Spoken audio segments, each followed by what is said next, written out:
All right, so we're thinking about seminar classes, and one of the recurring things as I walked around is there's we have to come up with an idea of like what is a seminar object.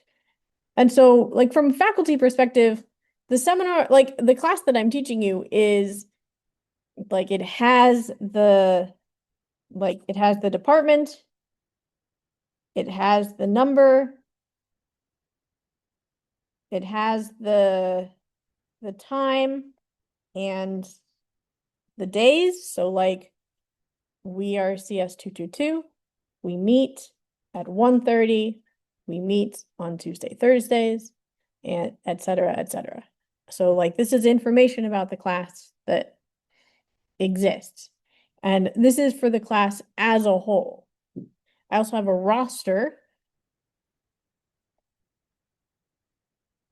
of here is a list of all of the students and so yeah, and so then so those are things about like the class in general. And so maybe there's also like a grade book where like in Canvas, the grade book looks like here's an assignment or no, actually in Canvas, like each row is a student and then I have an assignment, then each student gets some number for each assignment. So this could be like a two-dimensional array or a two-dimensional list, a matrix. Right? So we're transitioning from this idea of like, I want to be able to track students' grades to how do I actually track them? Like, what sort of structure am I going to use to hold this information? Okay, so we've got grade books. The other thing I'm seeing is like conversation level or like how much silence do we have? Like who's the discussion leader for today? Things like that. And so there can be a difference of like maybe we have fields to track things for just today's class. And so maybe we have a field like um what's today's date? What's today's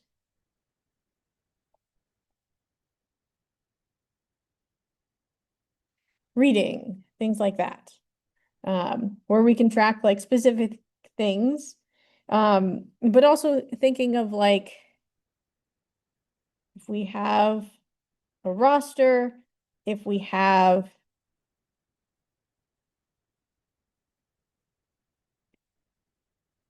a list of readings, and so that can be something. Um, so yeah, this is something interesting. So we have a list of readings, and all right. Da, da, da, da, da, da. Core courses. So like on the seminar website, it's here's all the things that we're reading. Um, but like in your syllabus on the first day, you get typically like there's dates attached to these. Like these days we will be reading this. And that's similar for this class.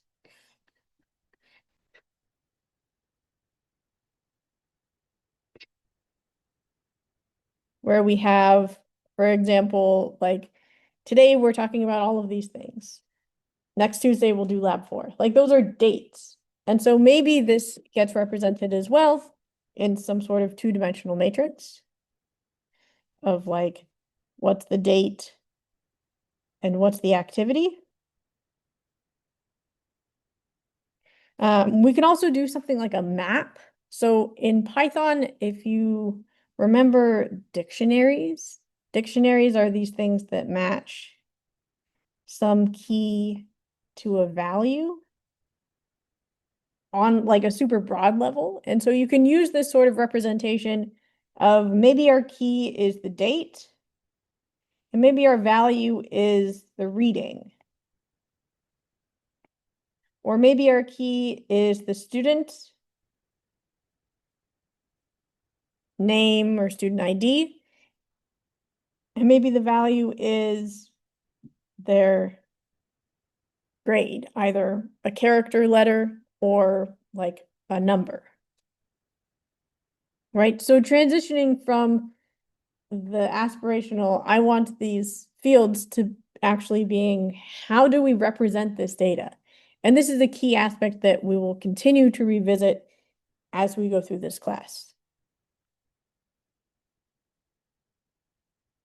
All right, let's talk about other important things that we need to know about objects. So we've talked about this. This is all about toString, where if we print an object without defining this information, it just gives us its hash code. Let's go over to Eclipse. So for Eclipse, or for combo lock, let's try to print C2. And we print this, and it just gives me, like, it gives me, here's the package, the folder where it lives, U4OOP.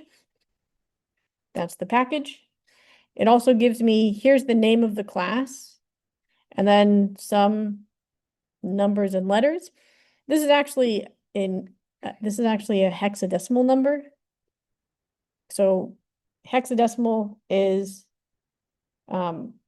base 16, where normal numbers that we work with are base 10, decimal numbers, DEC for 10. And so hex is for 16. I did a little bit of going down the rabbit hole today of like, what does that actually mean? I think it kind of depends on which version of Java you installed. Like, did you install it from Oracle or OpenJDK? And so the idea is that it maybe is the memory location, but also maybe not. So it's essentially a way of identifying this object at this point in time. So it's maybe not exactly the memory location. But printing the object allows us to modify, to see something about its state. So for a car, if we print a car, maybe we're wanting its odometer, or its how much gas do we have? And this can change depending on the application that you're working in. It can change whether you want to know what's the odometer, or maybe you only want to know how much gas do I have, right? It depends. So it reports something about the state of the object, and we are in charge of determining what state do we care about. So for example, let's take combo lock. Currently, this just prints the default hash code. But if we want to add our method,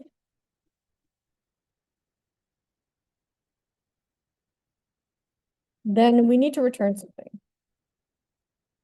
So I'll actually delete that, because there's a way we can get this automatically. So if we right click on our code and we go to source, there's all these generates, and we can click generate toString. And then it says select fields and methods to include in the toString method. Let's just select all of them and see what happens. All right, so it gave me return combo lock num1 equals num2 equals num3 equals is open. And it formats it like it's a list. Okay, great. Let's run it again. It prints all that information. So this is what we call a boilerplate method, where it just gives us something to start with. So Eclipse has a way of generating these methods, and we can select here the fields that I want to be represented here. that's all fine and good. Now we have to ask ourselves, do we want that information? Like, we printed the object and it gave us, here's the combination and whether it's open or closed. Is that a good idea?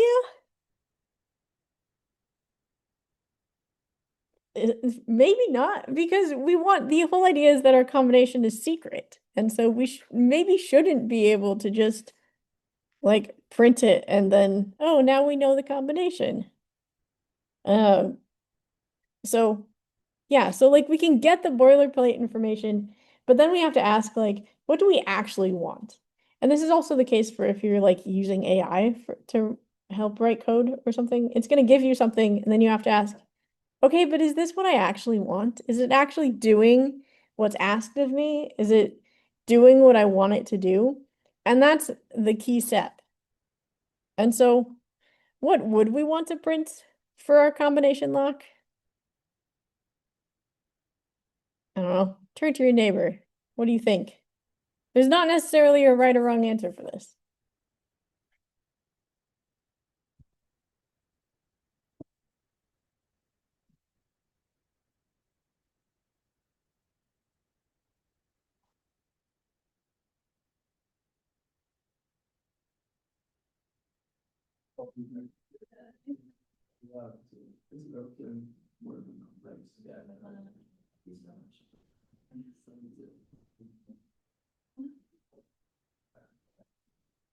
Okay, so I heard, is it open or not? Anybody else have other ideas?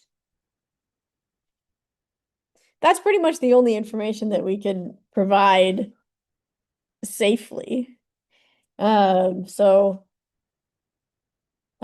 we can change that. So I'm going to delete this and do it again.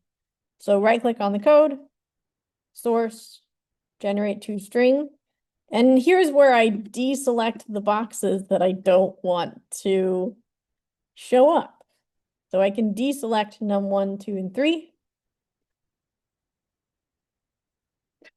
And then, why'd you do that? All right, and then we can just say, sorry.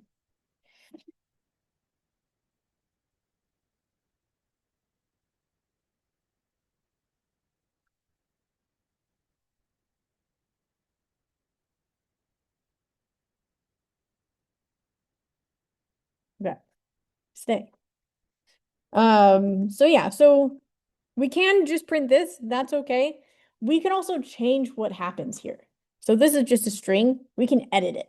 And so we can say, maybe we want to say,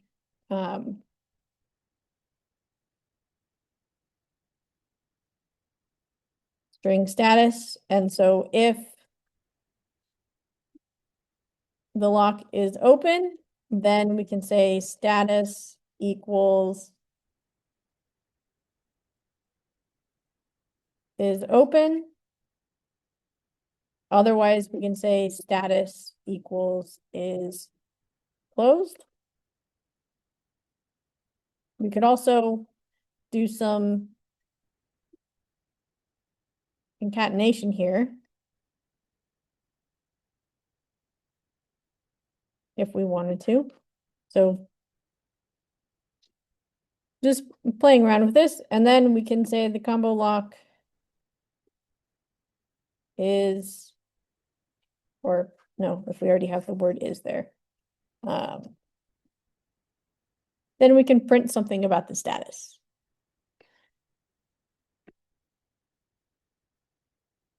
And like we can add whatever we want. Like we can add smiley faces, we can make it look however we need it to look.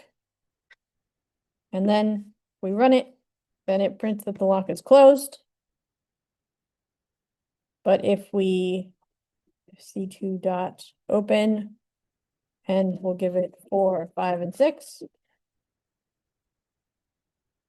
And then it's open and it prints something else, right? We can change what this looks like. So Eclipse can give you a boilerplate version, we can change that. And you'll play around with this in the lab.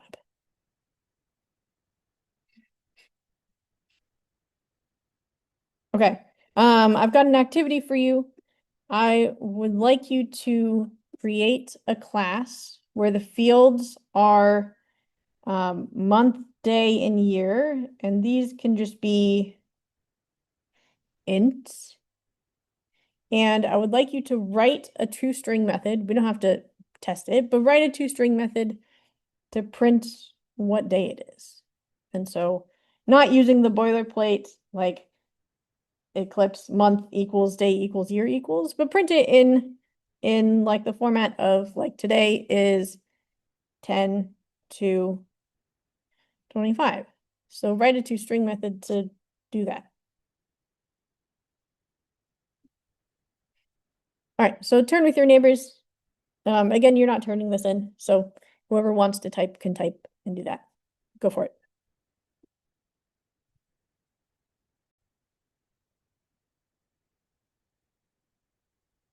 I will make a new class. I will call it date. I'll maybe call it my date so that I distinguish it because Java itself has a date class. I'll give it a main just for testing purposes. And the idea is that I have fields of int month, int day, int year. Then I can right click, go to source, generate constructor using fields, month, day, year. Great. Let's do another one. Source, generate constructor using fields. And I want to generate a 0 parameter constructor. And anybody know off the top of their heads what's like the default date? It's something like 1989 or something. Month equals 1, day equals 1. Let's assume it's 1989.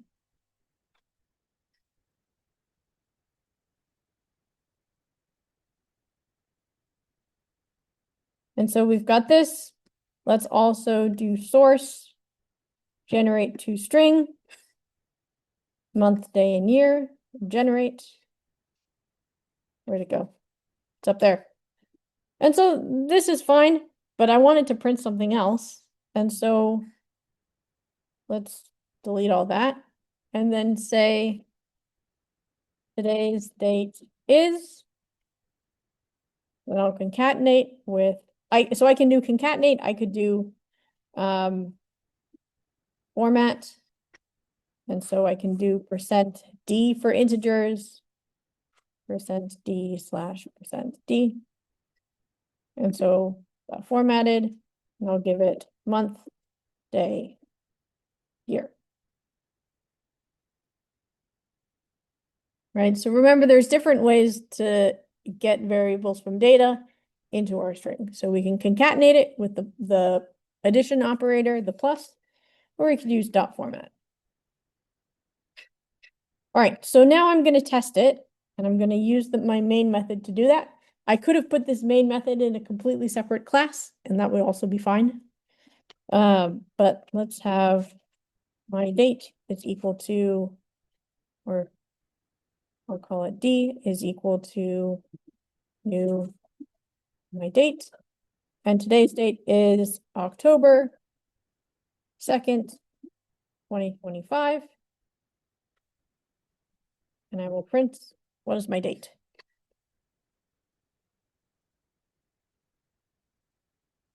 And it prints it. All right.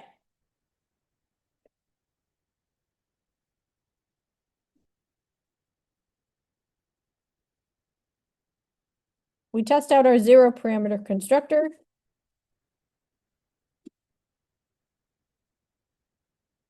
Then it prints January 1st, 1989. I think it must be 1980. I think that must be it. Okay. Questions on that? So the toString is all about printing the state of an object. We can have a method of like public advance or public void advance, where maybe we move the day forward by 1. So would that be all that we need to do for a date? So like today's January 1st, advance, now it's January 2nd. Can we do that forever?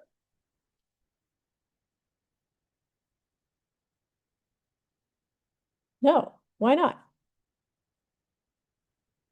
Because otherwise you get to like January 365th or January 502nd.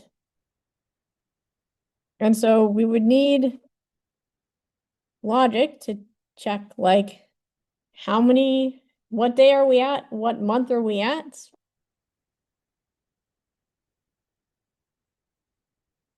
So like if today is December 31st, so if month is equal to 12 and day is equal to 31, then we need month is now 1. Day is now 1. And we add 1 to the year, right? Stuff like that, where we have additional logic in here, where it's not simply just advancing the day. So maybe that can be like our last resort of if none of the months match, then yeah, just add 1 to the day. So this is the sort of thing that we would want to be thinking about and that I expect you to start thinking about, especially as you go to the homework, where you have this idea for your class, and then once you get down to it, you have to think, what am I actually trying to implement? What am I trying to keep track of? Is there something that I need to take action on? Is there something that maybe I'm not thinking about right now? All right. Let's move on to equality. So some of you ran into this in the homework. If you test with just equal signs, so let's say if we are in, let's say we're in my date, and let's try to print whether D and D1 match. Well, we're going to get false because obviously October 2nd is not the same as January 1st, 1980. And so let's try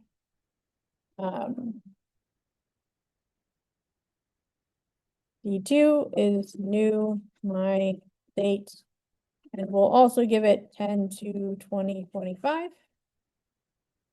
And so now I would argue this should be allowed, right? It's the same date.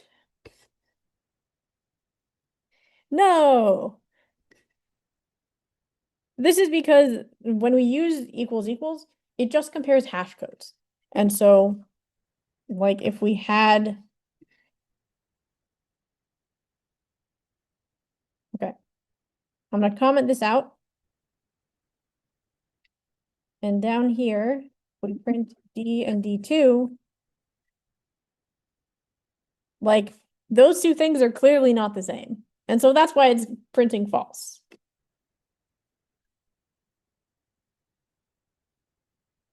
Okay, so let's, no.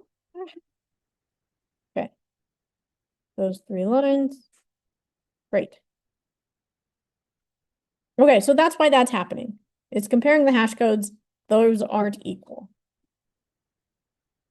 If we have a method called equals, that lets us do additional things. So what we really care about with a date is first of all, what do we really care about with a date?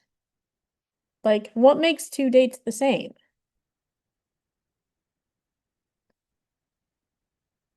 Like, if I've got October 2nd, 2025 and October 2nd, 2025, those should be the same, right? The months match, the days match, the years match. This is what we call pairwise equality. So we've got two things, and so we look at each pair of things. So month, month, day, day, year, year. Do they match? And so equals allows us to compare this instance data. So it lets us look at the months, lets us look at the days. Are the fields equal? Is this object really equal? So Eclipse can give us something that does this. So source, generate hash code and equals. Select the fields to include in the hash code and equals methods, day, month, year. It checks stuff. So let's generate and see what it gives us. All right, so it gives us hash code, which is fine. It gives us equals. And so that may be a little bit confusing. This may also be a little bit confusing. This, however, makes sense, right? Where it's checking. So we've got some variable other, and we've got our information. And so we check, does our day equal the other day? Does our month equal the other month? Does our year equal the other year? Right? That's the checking the instance data.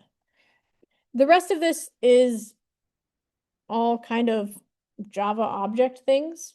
And so the first is checking, are we looking at the same object? So that's for the case where if I check d dot equals d, where I give as a parameter me, and so it's like if I've given you myself, then obviously we're the same thing. So if this, my current object, is equal to the thing I've been given, then obviously, yes, we're the same. Otherwise, if this is saying if object instance of my date, and then the exclamation point negates that whole thing. And so that's saying if the object given is not an instance of my date, so if the thing I'm given is not a date, then clearly it's not. So like if I gave it a combo lock, like they're not the same thing. And we don't want to risk grabbing we don't want to risk grabbing a day field from a combo lock because a combo lock doesn't know what a day is, right? In combo lock, there's no field for month, day, or year. And so if we try to grab that, that would give us an error. And so this is checking, this is a common sense check of are we different things? And then this, we need this because of the sentence Java limits implicit typecasting. Where on one of the first days we talked about like, let's convert like the division of two integers to a double, and it doesn't work. And so we have to be very explicit where we've taken this object in as a capital O object. That's Java's way of saying this is a super general thing. I don't know exactly what I'm going to be given. And so once I've done this check that like it's not something else, so it has to be a date. And I'm going to say, okay, treat it like a date, and now we can grab these fields from it. So that's how equals works. And now we should be able to do, okay, so d dot equals d should be true. D dot equals d2 should be true. we do d dot equals d1. That should be false. And let's put them in a print.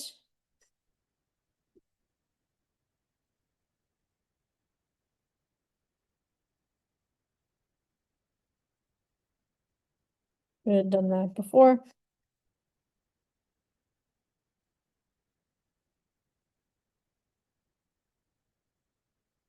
And so when we get that, false, true, true, false, false, true, true, false. So now it works. So we can use the equals method where we define what it means for two objects of this type to be equal to each other. And then we can print that. We can return a Boolean. Again, the equals method that Eclipse gives you will probably work for your application. You can change it if you want to. So if maybe you've got a seminar class and you want to say that these two classes are equal if they're in the same section. That's different from saying these two classes have to be equal if they meet at the same time and they have this professor, like they have to have the same professor and the same roster number of students. Like we can make that mean whatever we want it to. So we've got this information, we can change it if we need to.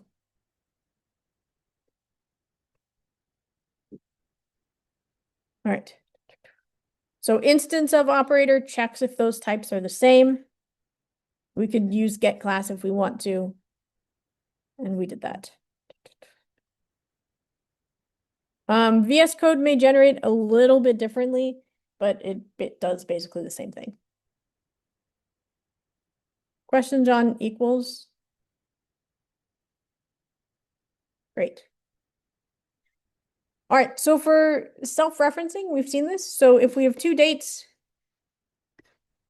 from inside the class, how do we know which one is ours? So here we kind of get around with it by, we have some variable name, so other dot day, and so other is a object that comes from our parameter. And so we can reference that object's day, month, and year by its variable name and then a dot. We can reference hours just by day, or if we want to be super specific about it, we can say this dot day. So like my day,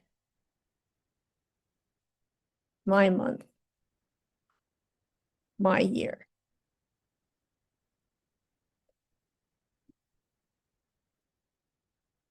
So our keyword is this. This is used to self-reference an object.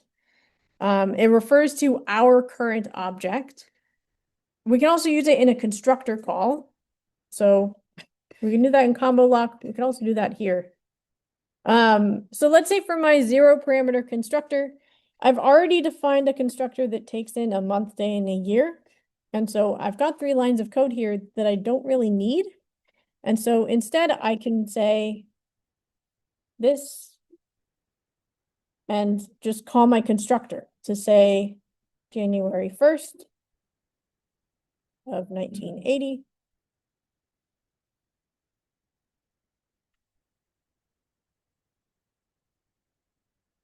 And that calls the constructor that I defined. So we can use this to call methods. If we could call this dot toString if we wanted to print today's date after we make the object, right? So this, it sort of serves as our current variable designation while we're still in the class.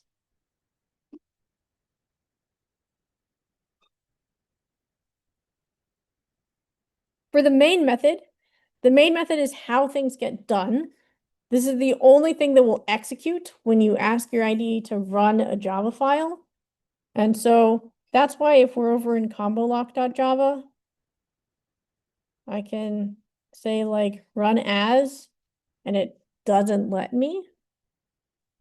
And the reason is because nowhere in this file do I have a main method.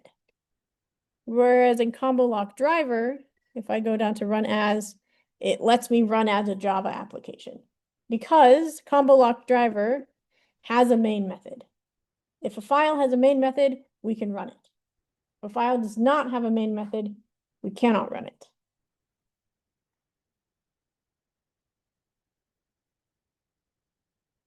MyDate's got a main method. Can we run it?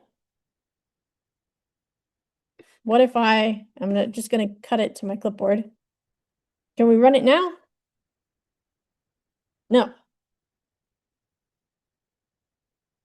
Can we run it now? Yes. A main method is the only thing that lets us actually execute code. If we have a main method in our class, that makes it easy. So like for MyDate, I can just do things, blah, blah, blah, and then edit the main method down here and test them. That's all fine and good. So it makes testing easy, but there's a catch, because if we wanted to make our month, day, and year private, then we can directly access them inside the class from the main method. That's allowed because main is inside the class. Private things can be accessed from inside the class. But somewhere else, so like over here in date, we can call like combo lock driver dots main. So like we can call a main method somewhere else. But if that main method has access to secret things, then we have access to secret things too. So this is all thinking about, this is like a whole area of research in like program analysis, of looking at the flow of the program, of where, if we have sensitive information, where does that information end up? Where does it go? Or as we're designing a class, where could this information be sent?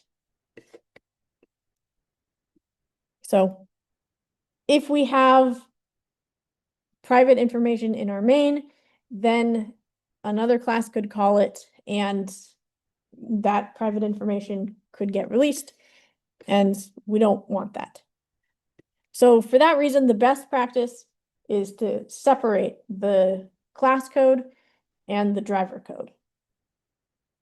So the best practice is to like cut and paste this into a date demo or date driver class.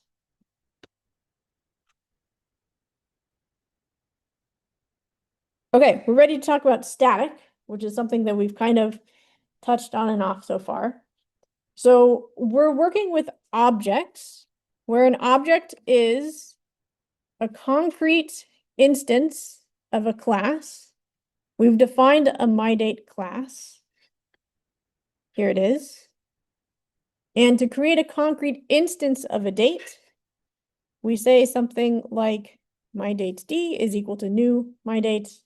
Here's the information in the arguments. So we've created an object. And from that, we can print the object. If we had getters and setters, we could say something like d.advance. And so that will add one day to our date. And this is where our MyDate class needs a controlling object. It doesn't make sense to not have an object for a date.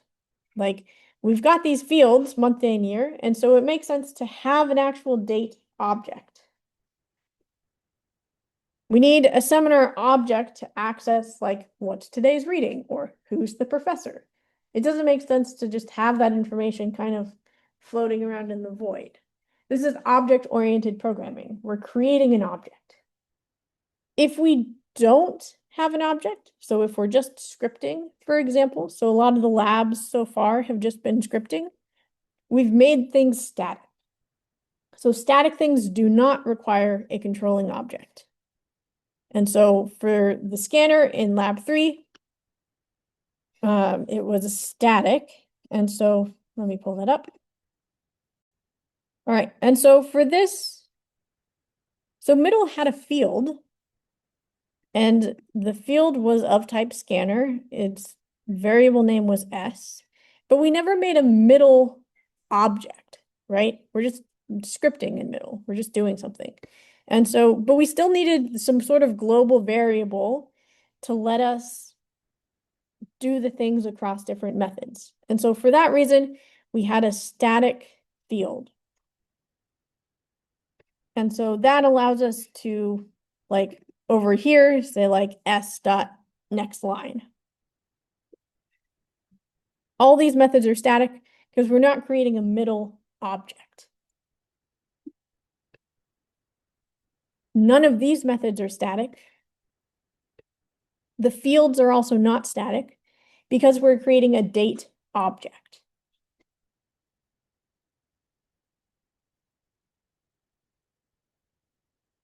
Okay, so typically, so you have to ask, am I making an object? If I'm making an object, no static. If I'm scripting, so ask, am I just scripting? Am I just doing something? If you're scripting, then you probably need static.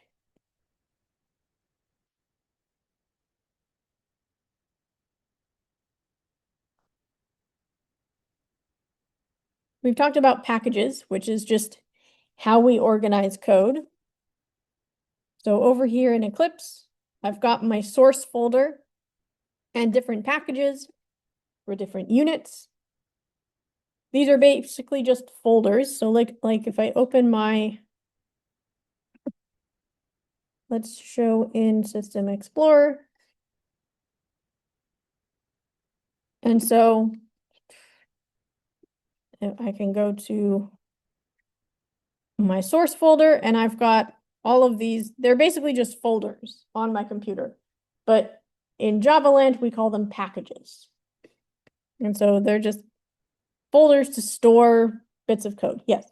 Can like a certain like file access another one that's in a different like folder? It can, depending on if the thing it's trying to access allows for that visibility. Like if it's public. Yeah. Yes. If the two things are public, so my date is public, and so something over here can access my date. If my date was private, then the thing over here cannot access it.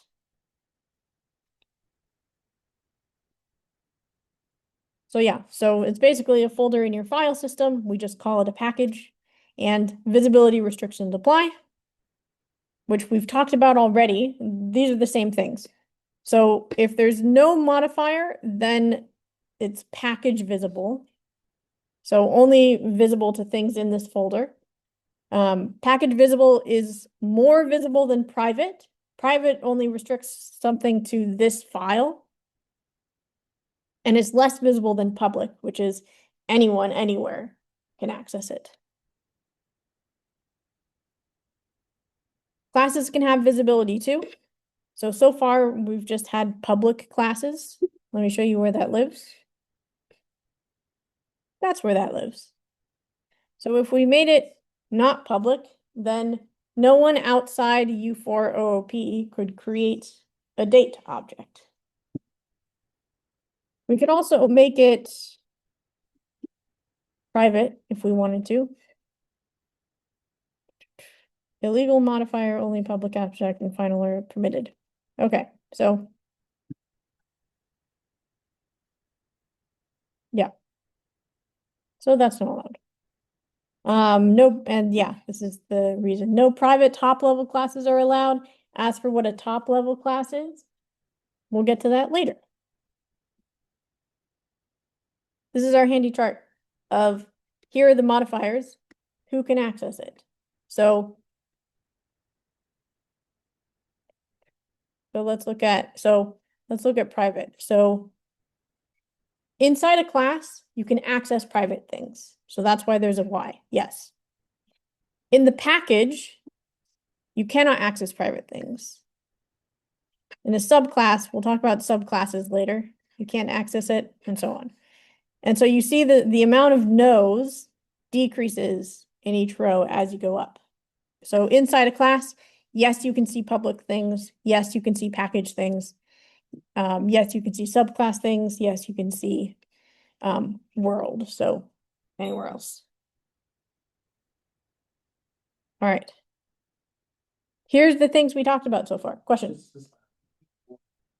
Anyone like can access it if they just put in like. Yeah, so the header is, so like when we're in a class, can we see public things?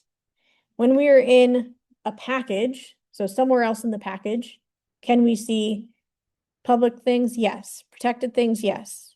No modifier package visible things? Yes. When we're somewhere else in the package, can we see private things? No. World basically means outside of the package.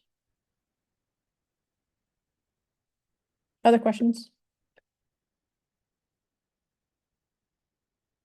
All right, so we started off with how do we make a class? What's an object? What's a field? What's a method? What are the three members of a class? Field, method, constructor. We talked about should fields be public or private? For our date package, they're package visible. Maybe we want them to be public, maybe we want them to be private. This is actually a good example. Does it make sense? So let's assume, so let's pretend for a moment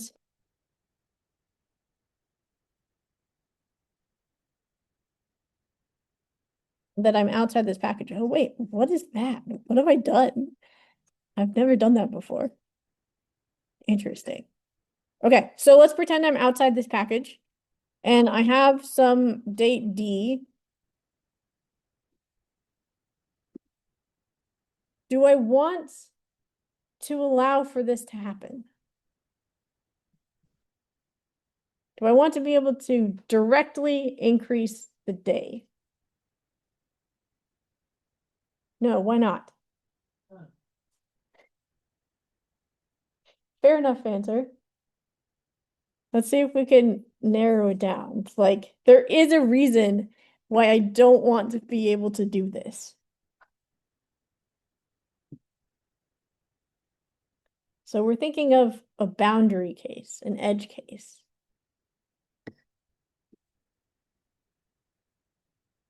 Any thoughts?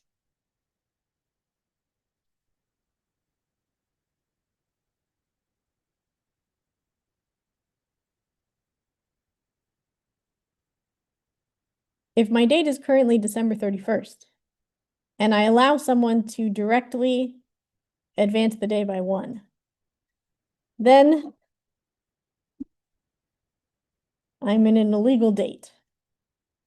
And so this is a case where like we probably want the day, month, and year to be private, because then we won't allow for something like month 15, day 98, year, I don't know, -2, right? We won't get into this situation. And so that's why encapsulation exists. Okay. We talked about constructors, talked about setters and getters. We talked about the important syntax, and I want to take the last 13 minutes of class to talk about the UML diagram, which we will use in lab 4. A UML diagram stands for Unified Modeling Language, and it's basically just a way to visually represent our code. So to see what our class looks like, and then we can send it along. I'm going to show you one way of drawing this. There are other ways to draw it. You'll see other ways online, but there's other ways to do this. This is how the thing from the lab is going to look. So we get a box to represent the class, and then there's words and symbols and colors. So a single box represents a single class. So in lab 3, you're going to be working with a library. And so I'm going to have a book class, an author class, a library class. And so this whole box is a book class. So that's the class. Up here is the name of the class. It's got this green C, and we've got capital B book. So that's at the very top. That's what the class is called. We've got this sort of horizontal line where above it, we've got all of our fields. We've got this first line, which says this is the constructor. And then the rest of them are methods. And we've got the shapes on the left-hand side that says here's what visibility they are. Let's take a second and look at like the constructor versus the methods. Is a constructor a method? No, a constructor is not a method. A method has a return type and can be called anything other than the name of the class. A constructor must have the name of the class and must not have a return type. And so let's look at a field. So a field has, on iPad. Oh, there we go. All right, so a field has, so like we've got title, colon, string. So we've got the name of the field, colon, what type is it, right? So the title is a string, the ISBN is going to be a string, the author will be of type author, and so that's a whole different class that we define. The published date will be of type local date. And then we've got methods where we have the method name, and then we have parentheses to say this is a method. And then inside we've got parameters. So like, let's look at the set ISBN. The variable name is called ISBN. What type is it? It's a string, right? So we've got colon and the type name. And so in book, we've got title string, author, ISBN string, published date string. That's all fine and good. But for the methods, after we've got the colon, we have a return type. There's no return type after the constructor. So that's partially how you can tell that it's a constructor. First off, what's the name? Does it match the name of the class? If so, it's a constructor. Is there a return type? If so, it's not a constructor, it's a method. If there's no return type, it is a constructor. That makes sense so far? Okay. Okay, so those are the visibilities. These are what the visibilities mean. So it's different for whether we're in a field or a method. If we're in a field, it just has an outline, it's not filled in. If we're in a method or constructor, it is filled in. So for field, so for both of them, the red square is private, the yellow diamond is protected, the blue triangle is package private, which is package visible, and then the green circle is public. So for this class, all of my fields are private, all of my methods and my constructor are public. So let's look over here. So we can see, so we looked at book. We can see library only has one field. It has a 0 parameter constructor, and it's got all of these methods. Author has 2 private fields, one public constructor, and then all these other public methods. This is our UML diagram.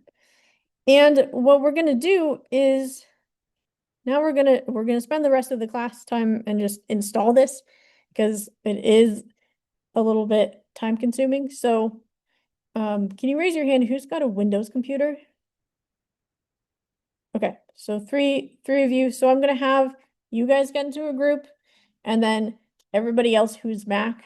Mac is just a little bit more time consuming. So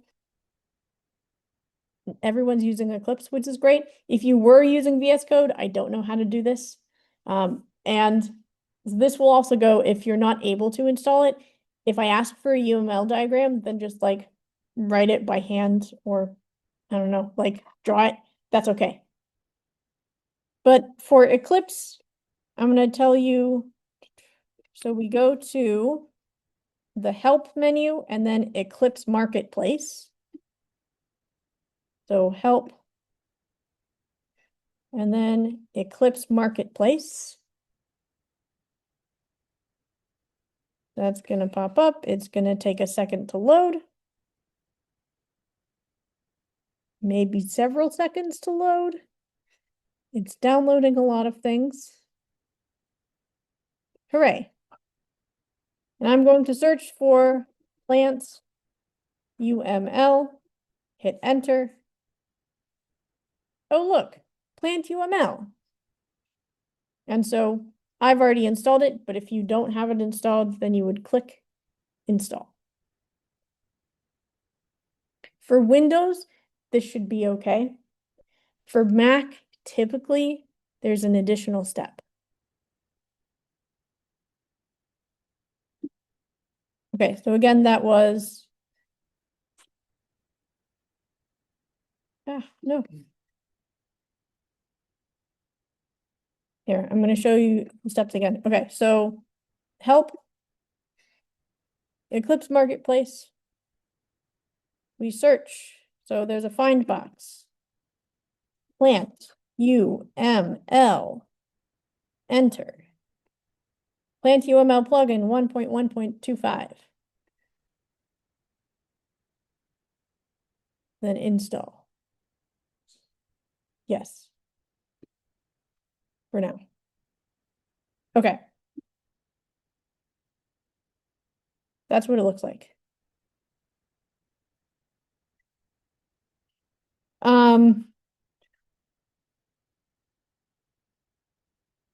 Okay, let's try this first. Okay, so now we need to make it show up.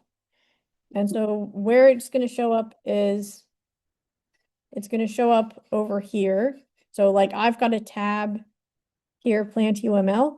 Yours probably doesn't show up automatically. Is everybody able to install it so far? Great.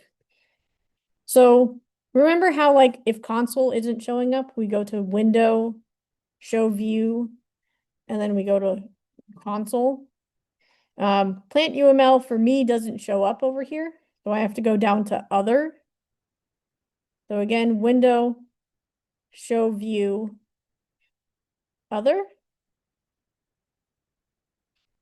And then if it's all collapsed, general, ant, debug, git, Gradle, help, Java, Java browsing, blah, blah, blah, plant UML. Oh my gosh, that's me. Plant UML, there's all these things. So we'll just take the first one and click open. And so for me, since I've installed things, you get this. There's a chance if you're on Mac, you get some like green error message. What are you seeing right now?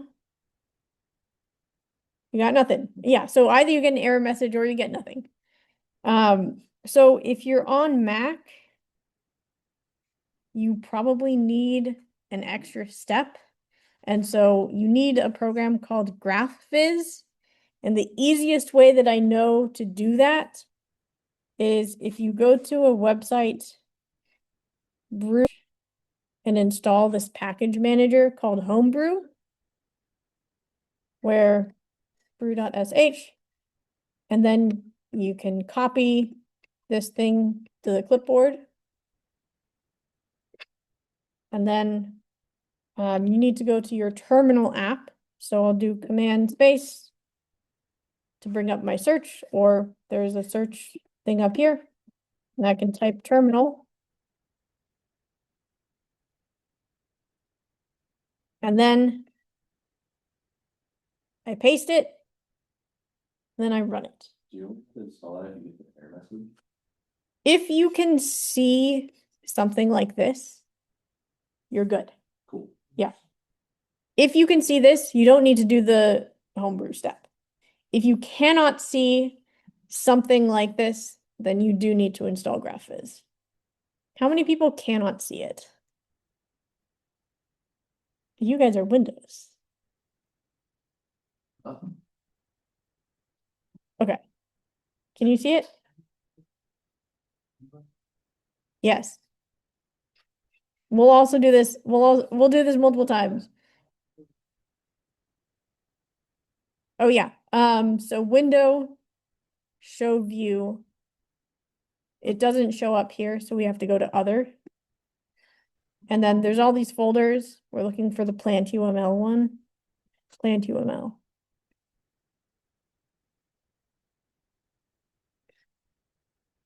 Oh, that's not what I wanted to do. I wanted to pause.